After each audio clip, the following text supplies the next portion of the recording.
नैन तो गुरु चरणन को पखारू। नैन तो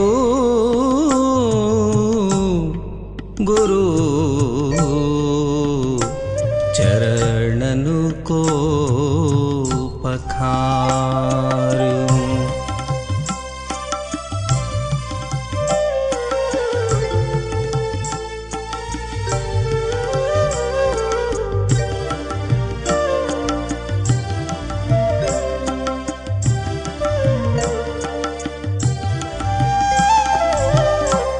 जग झूठा और माया झूठी, किससे करेगा प्यारू।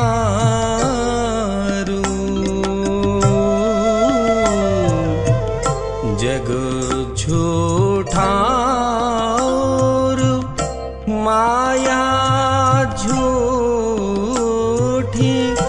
किससे करेगा प्यारू। केवल गुरु है एक सहारा, बेड़ा करेगा पारू। नैन तू गुरु चरणन को पखारू।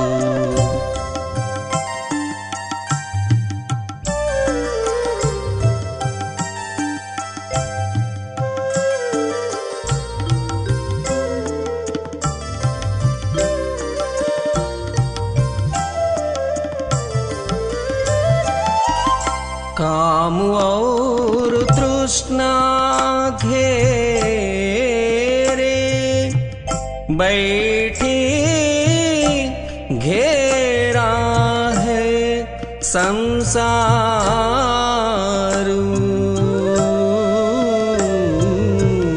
काम और तृष्णा घेरे बैठी, घेरा है संसार। गुरु मंत्र की ज्योति जला ले, दूर हटे अंधकार। नैन तू गुरु चरणन को पखारू।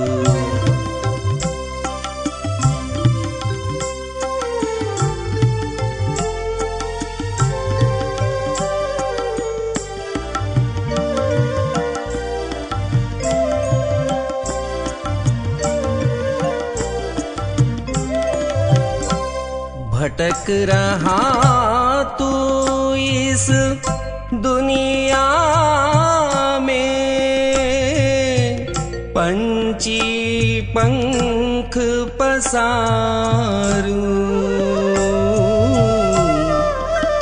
भटक रहा तू इस दुनिया में,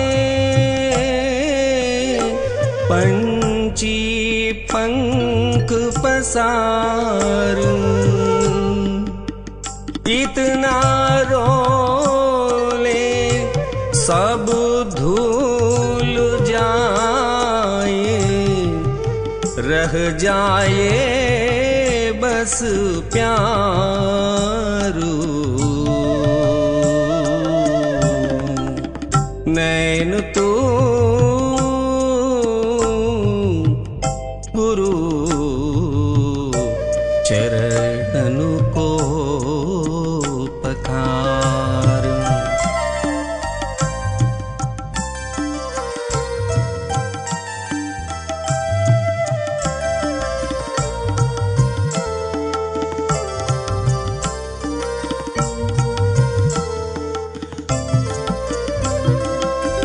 दास गरीब पल पल रोए, मांगे केवल प्यारू। दास गरीब पल पल रोए, मांगे केवल प्यारू। रहम करो इस पतित पे गुरुवर, नैया कर दो पारू। नैन तू गुरु चरणन को पखारू।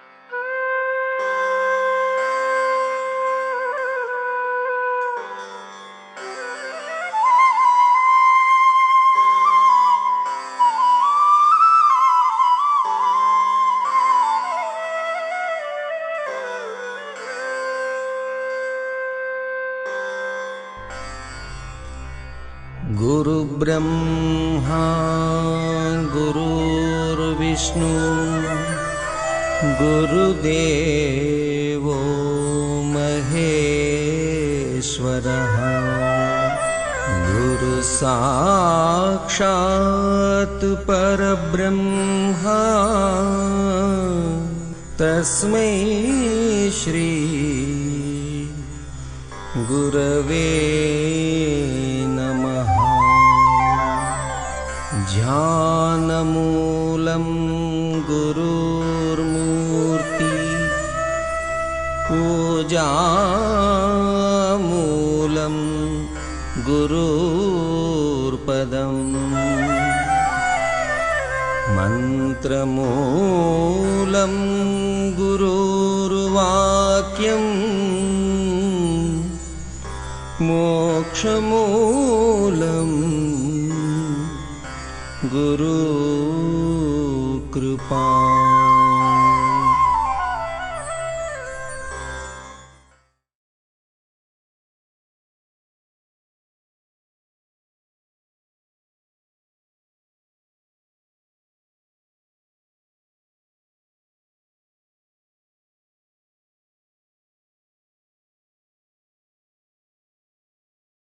पूज्य माता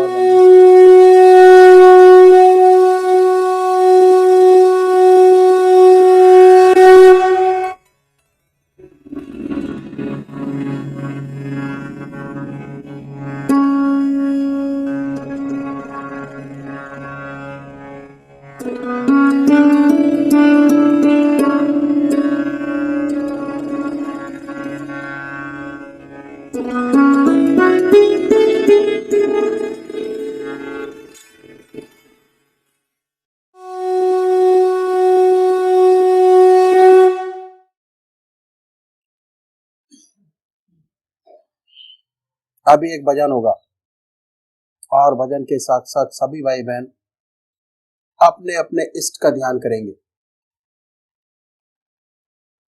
ध्यान कैसे करें,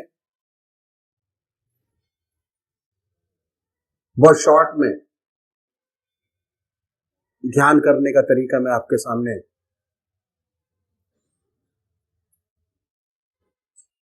बताता हूं। संसार में दो प्रकार के भक्त हैं, एक साकार पुजारी और दूसरे निराकार, और ये बहुत पुराने जमाने से चले आ रहे हैं। क्यों? भक्त का स्वभाव कुछ ऐसा ही है किसी को चेहरे से प्यार होता है, किसी को नाम से प्यार होता है। जिनको चेहरे से प्यार होता है वो है साकार पुजारी, जिन्हें शक्ल से प्यार नहीं होता वो है निराकार। हमारे संतों ने जो ग्रस्त में हुए दोनों के लिए रास्ता बताया, साकार के लिए भी और निराकार के लिए भी। साकार पुजारी सबसे पहले निश्चित करे कि परमात्मा की कौन सी मूर्त ऐसी है, कौन सी मूर्ति ऐसी है जिसमें भगवान की सबसे ऊंची भावना आप डाल सकते हो, उसे अपनाइए। उनको पकड़िए, उनको कभी बदले नहीं। एक इष्ट की उपासना, एक इष्ट का ध्यान, एक इष्ट का मनन। ऐसा नहीं कि आज आप राम की पूजा करें, कल कृष्ण की, परसों माँ की, तरसों देवी की। ध्यान नहीं बनेगा। अगर अपना इष्ट रोज रोज बदलेंगे, जल्दी जल्दी चेंज करेंगे, तो ध्यान आपका नहीं बनेगा।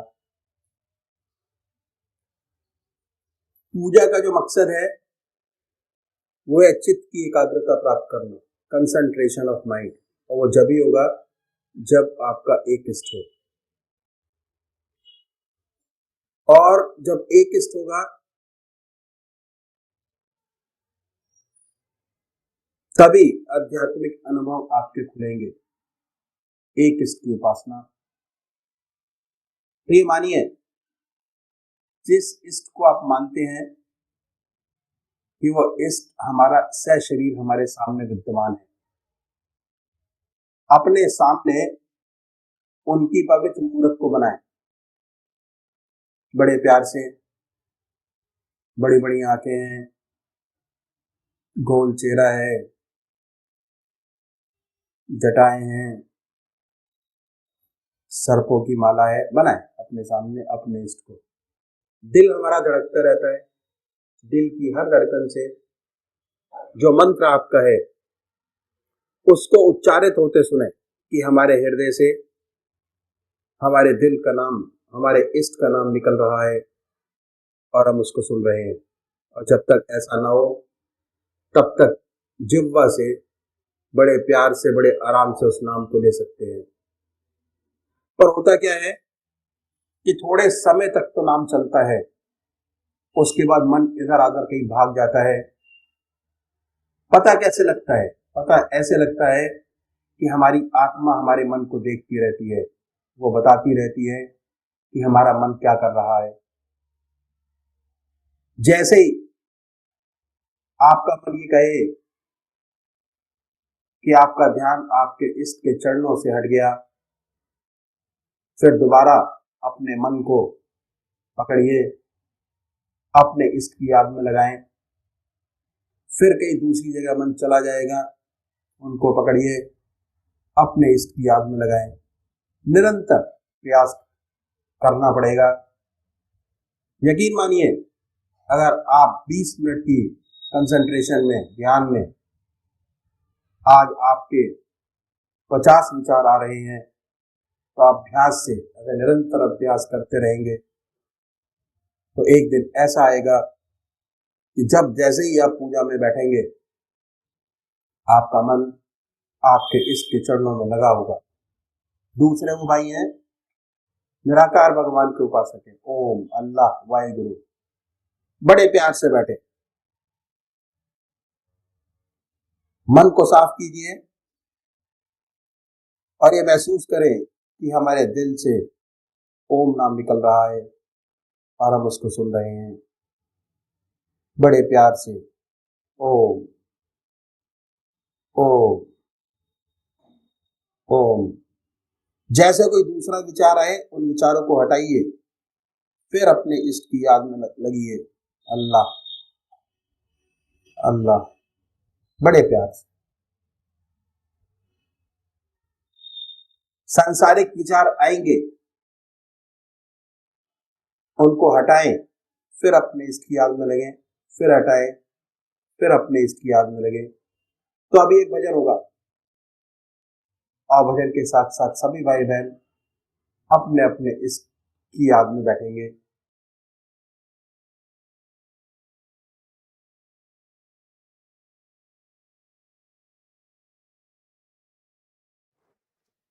ओरी मेरी प्यारी माँ, सारे जग से न्यारी माँ, कोटि कोटि प्रणाम, तुझे कोटि कोटि प्रणाम।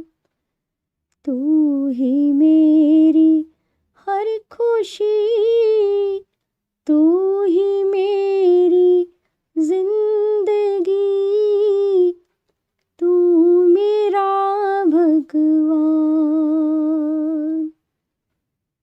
ओरी मेरी प्यारी माँ, सारे जग से न्यारी माँ, कोटि कोटि प्रणाम, तुझे कोटि कोटि प्रणाम। तेरी गोदी पाके माए एहसास ये होने लगा, तेरी गोदी पाके माए एहसास ये होने लगा। जिंदगी में और कुछ पाने को बाकी ना रहा, जिंदगी में और कुछ पाने को बाकी ना रहा। तेरे चरणों में हो सुबह, तेरे चरणों में हो शाम, कोटि कोटि प्रणाम। तेरे चरणों में हो सुबह, तेरे चरणों में हो शाम, कोटि कोटि प्रणाम, तुझे कोटि कोटि प्रणाम। और मेरी प्यारी माँ, सारे जग से न्यारी माँ, कोटि कोटि प्रणाम, तुझे कोटि कोटि प्रणाम। 10 जनवरी का शुभ दिन आज मनाने आए हम,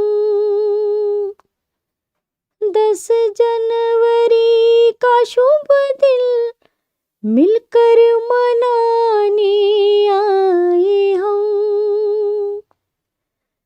धूल तेरे चरणों की पाकर मिट जाएंगे सारे गम, धूल तेरे चरणों की पाकर मिट जाएंगे सारे गम। तू ही मेरी दुर्गा माँ, तू ही मेरी वैष्णो माँ, कोटि कोटि प्रणाम, तुझे कोटि कोटि प्रणाम।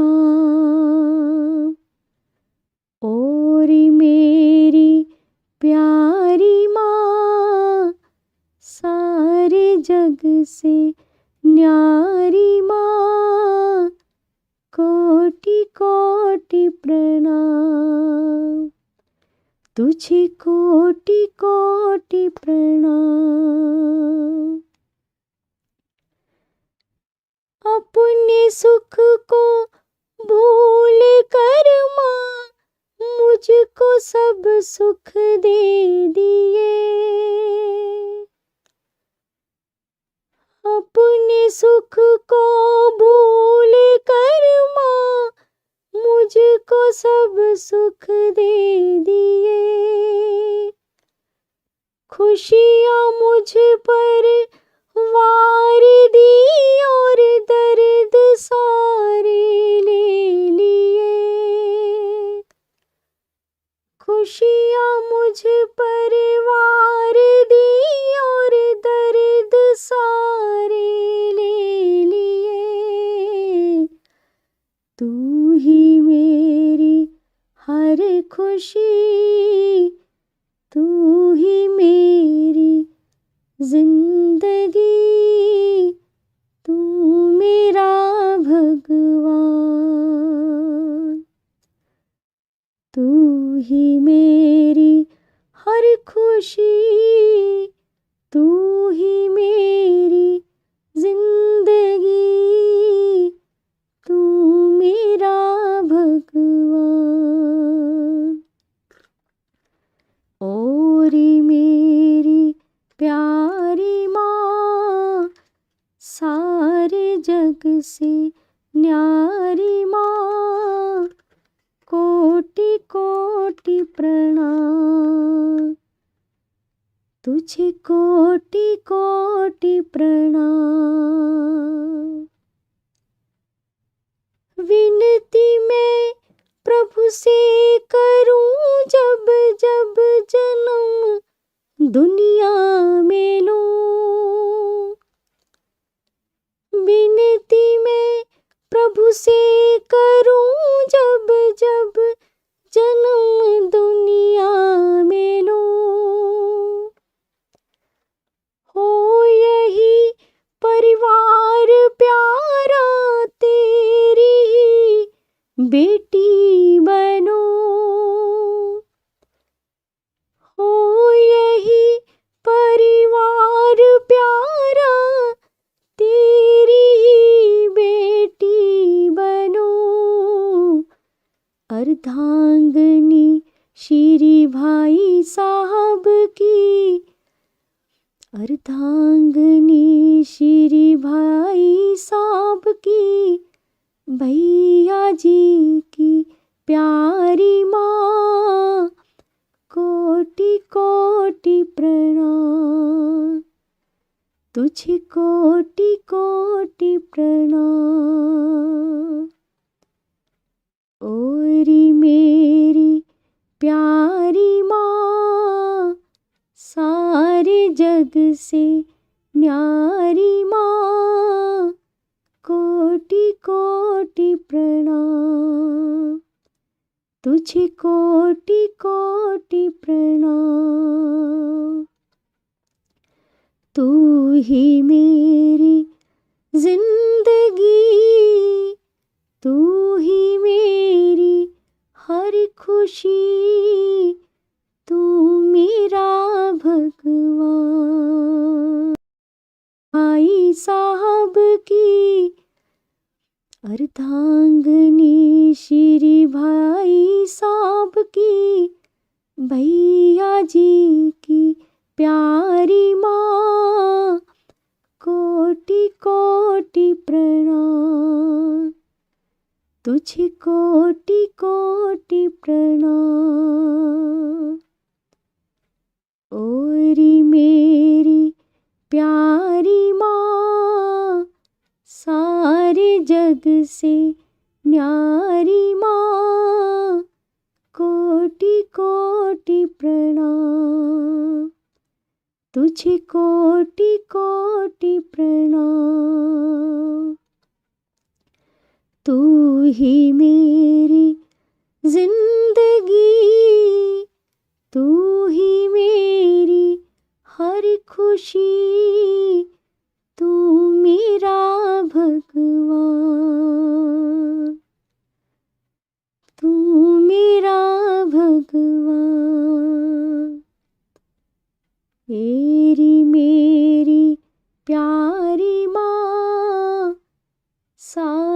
जग से न्यारी माँ, कोटि कोटि प्रणाम, तुझे कोटि कोटि प्रणाम, तुझे कोटि कोटि प्रणाम।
हर व्यक्ति का हृदय परमात्मा में लगा रहता है, उस क्षण कोई दूसरा विचार नहीं आता। बड़ी श्रद्धा से भगवान को दंडवत प्रणाम करते होते हैं, उस क्षण हृदय भगवान में लगा रहता है।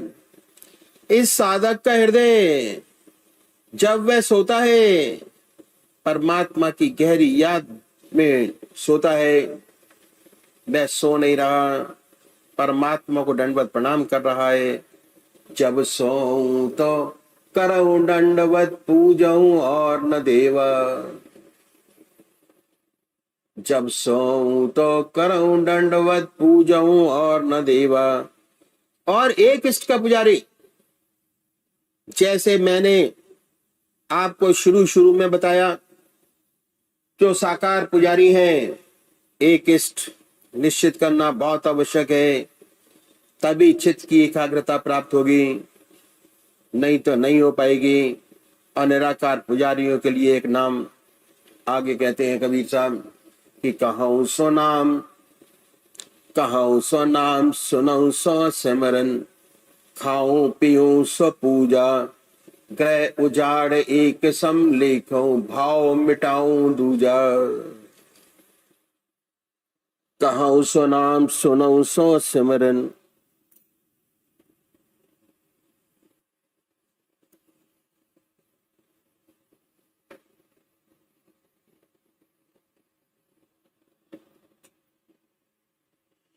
कहूं सो नाम, सुनऊं सो सिमरन, खाऊं पीऊं सो पूजा, ग्रह उजाड़ एक सम लेखूं, भाव मिटाऊं दूजा। ऐसे व्यक्ति की जो वाणी होती है, उसमें भगवान की लीला का वर्णन होता है।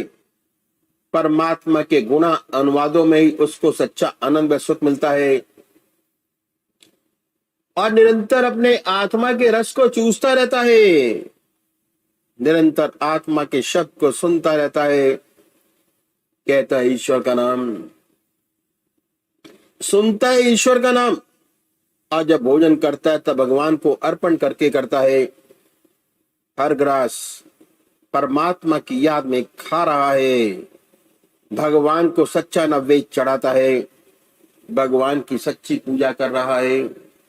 बड़ी श्रद्धा से भगवान को दंडवत प्रणाम करते होते हैं, उस क्षण हृदय भगवान में लगा रहता है।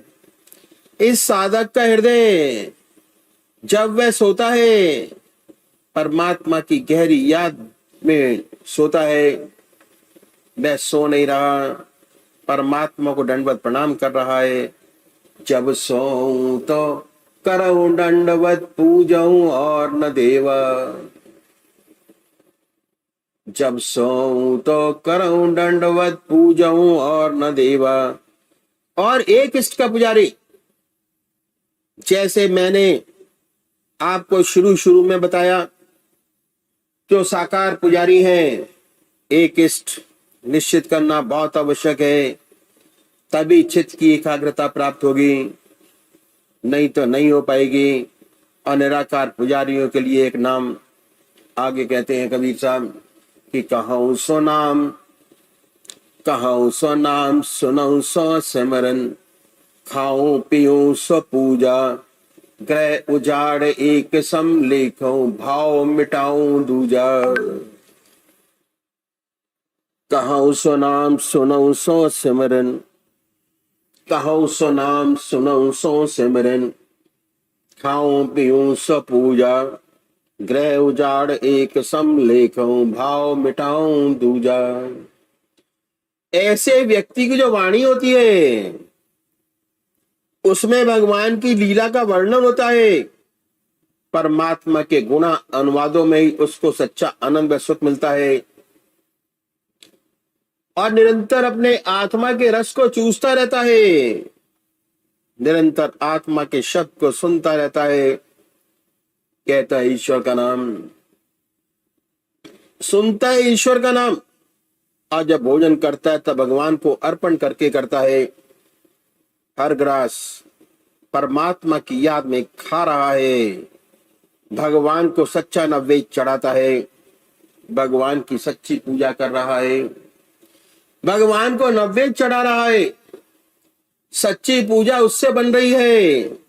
कबीर साहब ने कितना सुंदर कहा है कि कहां सो नाम, कहां सो नाम, सुनो सो सिमरन, खाऊं पीऊं सो पूजा, ग्रह उजाड़ एक सम लेखूं, भाव मिटाऊं दूजा।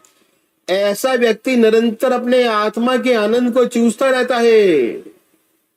उसे मखमल के गद्दे पे सुलाएं या नीचे जमीन पर सुलाएं, कोई फर्क नहीं पड़ता, कोई अंतर नहीं।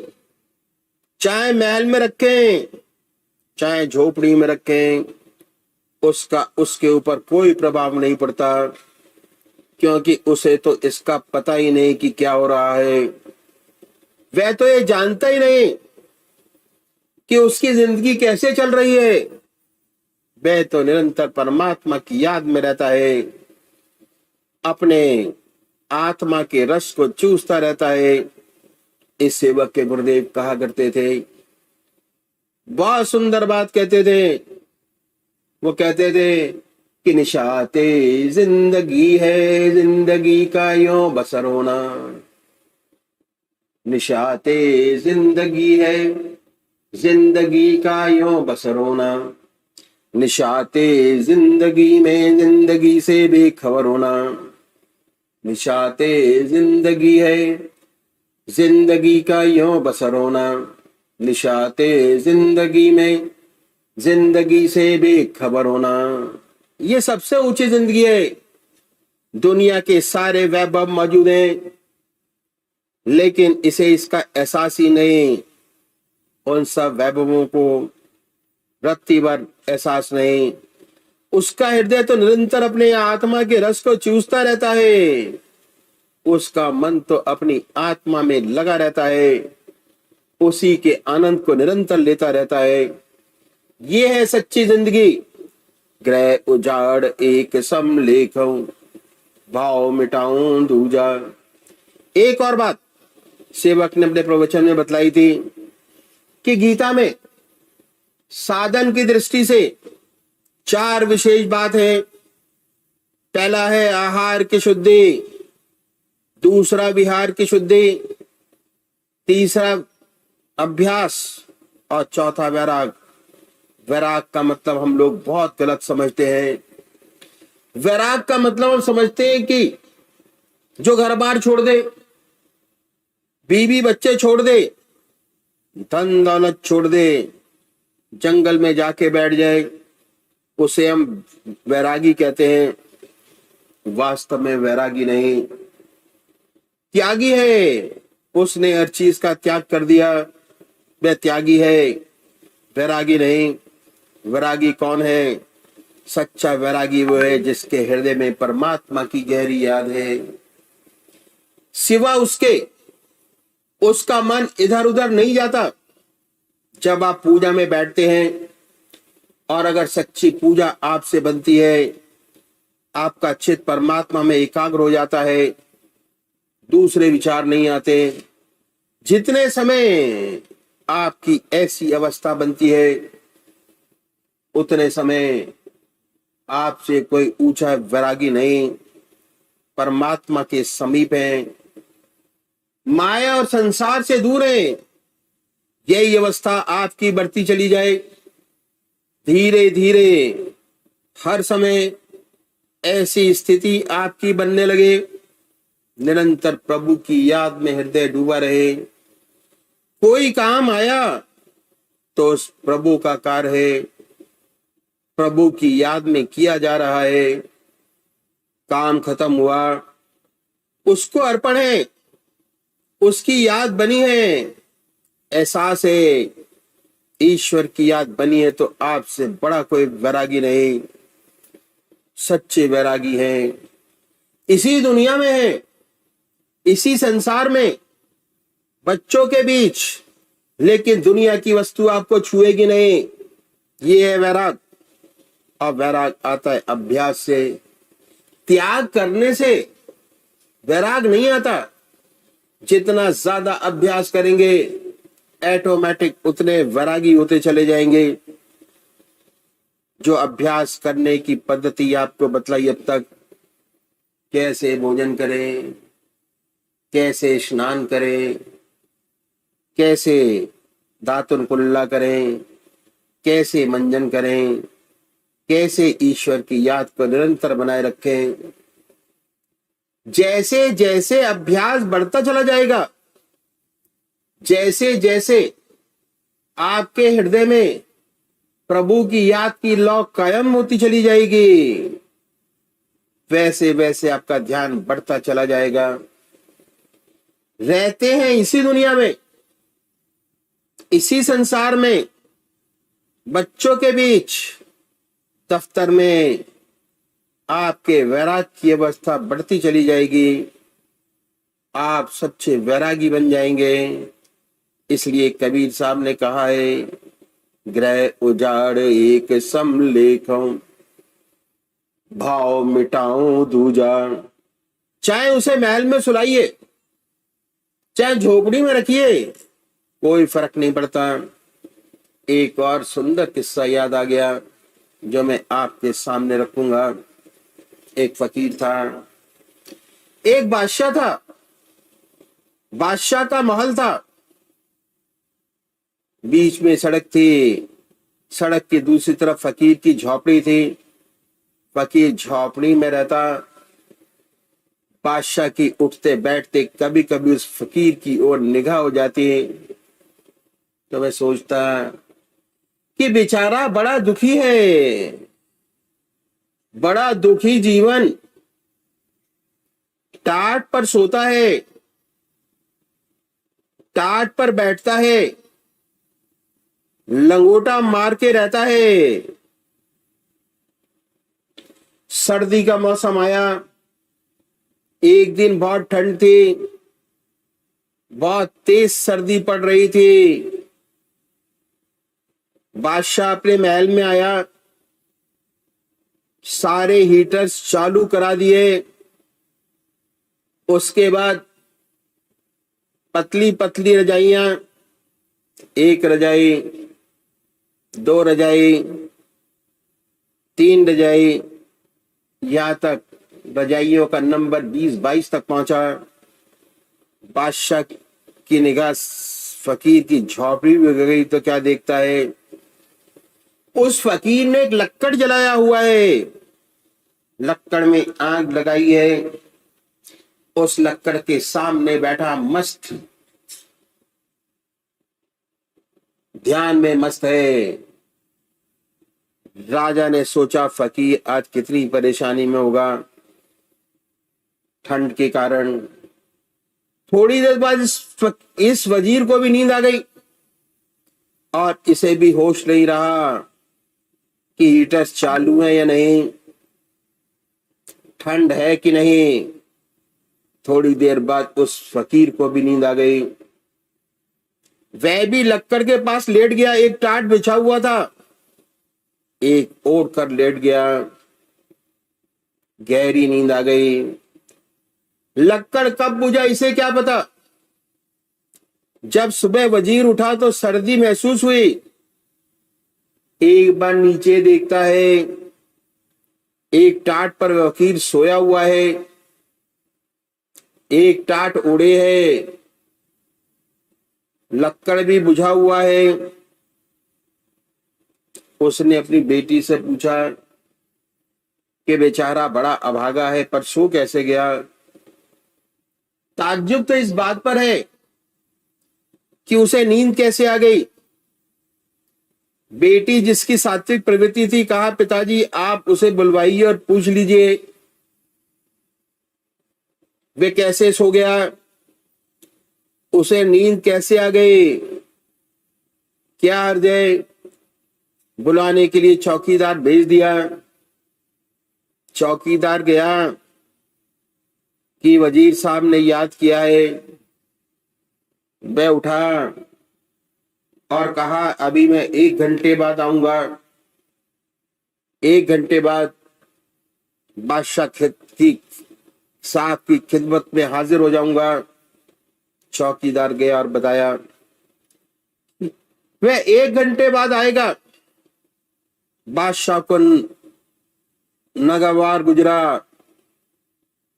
मैंने उसे बुलाया था, फौरन भागना चाहिए था। कहता है 1 घंटे बाद आएगा। बेटी ने कहा कि महाराज ठीक ही है, अभी उठा है, शौच जाएगा, मुंह हाथ धोएगा, दातन कुल्ला करेगा, तभी तो आएगा, टाइम तो लगेगा।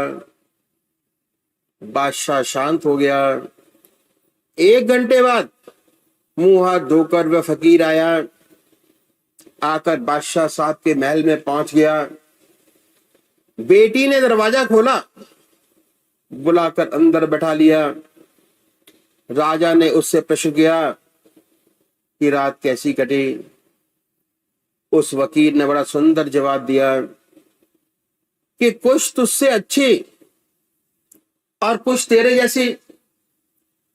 बादशाह को बड़ा गुस्सा आया कि कहता है कुछ तुझसे अच्छी कुछ तेरे जैसी। इतनी सर्दी, इतने हीटर्स चालू, इतनी रजाइयां, तब तो सर्दी गई नहीं। टाट पर पड़ा सुकड़ रहा था। कहता है कुछ तुझसे अच्छी, और बड़ा गुस्सा उसको आया। उसने कहा भाई अच्छी कैसे कटी और मेरे जैसी कैसी कटी। तो उसने बड़ा सुंदर उत्तर दिया।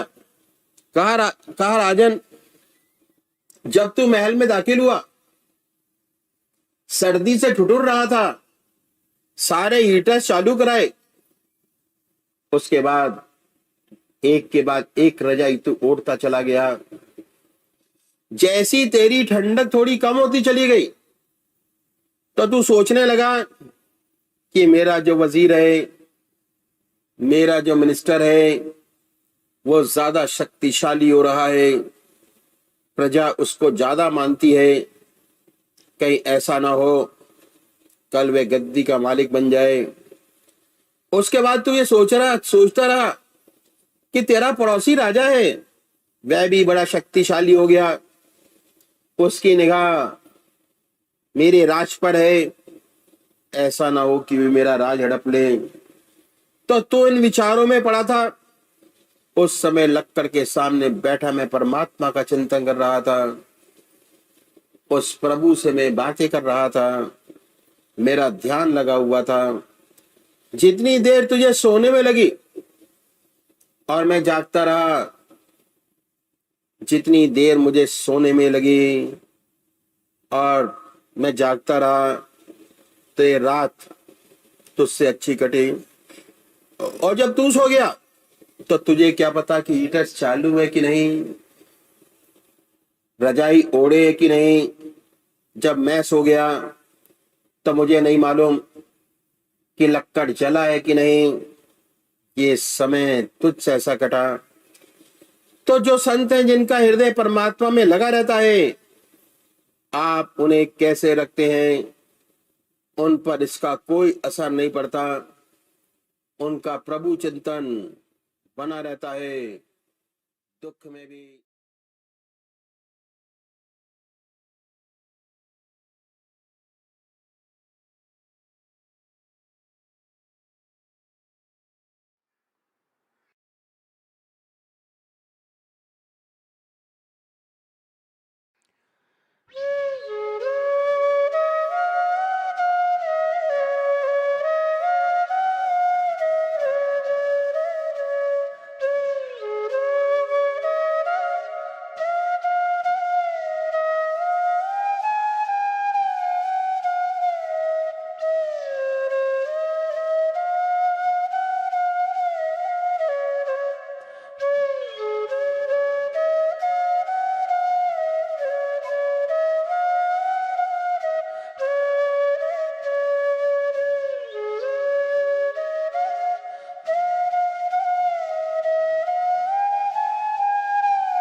अनमोल वचन अखिल भारतीय संत मत सत्संग के संस्थापक और गृहस्थ में आनंद योग के जनक परम संत महात्मा परम पूज्य श्री यशपाल जी महाराज अर्थात परम पूज्य भाई साहब जी द्वारा प्रतिपादित इन अनमोल वचनों का पालन करना अति आवश्यक है। ये वचन हमारी गृहस्थ आध्यात्मिक साधना के लिए मूलभूत सिद्धांत हैं, जो इस प्रकार हैं। हम दुनिया की हर चीज की कीमत आंकते हैं, अपने मानव जीवन की कीमत भी जानें व परमात्मा की प्राप्ति हेतु साधना करें। मनुष्य योनि एक उपहार है, इसीलिए परमात्मा को धन्यवाद देते हुए आधा घंटा प्रातःकाल, आधा घंटा सायंकाल पूजा अवश्य करें। सत्संग, सतनाम व सद्गुरु को प्राथमिकता देते हुए इसी के आधार पर ध्यान योगाभ्यास अवश्य करें व गृहस्थ के कार्यों को परमात्मा का कार्य समझकर उसी की याद में संपन्न करें। हर समय ये ध्यान रहे कि गुरु कृपा द्वारा परमात्मा की पवित्र सत्ता का हमारी आत्मा में वास है, अतः मन में निरंतर अपने इष्ट देव का जाप करें। मान सम्मान की इच्छा ना करें व अपमान से दुखी ना हो। परमात्मा के अतिरिक्त किसी और का भय ना करें। दूसरों की बुराई न करें, न सुने, सत्य व मधुर बोलें, अश्लील शब्द मुंह से ना निकालें, सभी से नम्रतापूर्ण व सुंदर व्यवहार करें। धर्म पत्नी के अतिरिक्त अपने से बड़ी से माता जैसा, बराबर की से बहन जैसा व छोटी से पुत्री जैसा व्यवहार करें। सांसारिक जीवन यापन की आवश्यकताएं अंतहीन हैं, इसीलिए अधिक से अधिक समय सत्संग में व धन परोपकार में खर्च करें। याद रखें, न स्त्री माया है, न धन दौलत, न ही परिवार। माया वह है जो हृदय को परमात्मा से दूर हटा दे। अतः निरंतर सत्संग और सद्गुरु की शरण में रहने का प्रयास करें। भोजन अपने इष्ट को अर्पण कर प्रसाद रूप में परमात्मा की याद में करें। रात्रि में सोने से पहले अच्छे बुरे कार्यों का आत्मनिरीक्षण कर उसका समुचित पश्चाताप करते हुए ध्यान करें व प्रभु की गहरी याद में ही विश्राम करें। परमात्मा तू ही है, तेरी इच्छा पूर्ण हो।